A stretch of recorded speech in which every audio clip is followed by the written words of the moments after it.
тебя знаю. Жақында танысам десем, орысша былай не знаю. Жоқ айдаусың сен. Мен өлеңді тыңдап, оны айтып қызығып отырған кезде видео аяқ астынан өшіп қалды. Мен не болғанын түсінбей оны бассам, интернет қосылмаған деп шыға отыр. Мен оны түсінбей телефон экран баса бердім, ренжідім, жындандым. Мен не болғанын түсінбей интернетті қарайын деп шештім. Интернетті барып қарасам, ол қосулы тұр. Не болғанын түсінбедім. Оны телефонды бассам, интернет қосылмаған дейді.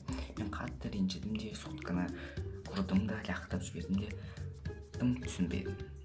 Бір кеземе өзімнің супер әшкейімді алдым да, бұны жасайын деп шештім. Ұзақ ойландым, былай жаздым, былай істедім. Настройкасына кірдім. 1 сағат, 2 сағат отырдым. Арада 1 сағат өткен екен, шаршап кеттім де, бұның ешқандай керегі жоқ екенін түсіндім де, сотканы лақтырып жібердім. Сосын ұзақ ойланып отырып, оны қайтып қосып көрейін дедім. Тоқтан өшіріп қайтып қостым. Бір кезде мен қатты қуанып қосылған шығар деп барып қарасам, интернетті қоссам, қосылмаған. Яғни интернет жоқ деп шығып тұр.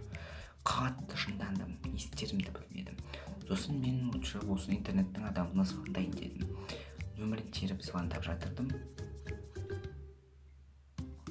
Нөмірін теріп звондасам, ұзақ алған жоқ. 10 минут, 15 минут күттім. Алмағасын сағатты қарасам, сағат 8 болып қалыпты. Жынданның себебі оны 8-де жауып кететін еді. Мен не істерін білмей жаттым. Қысқасын айтқанда, интернет өшіп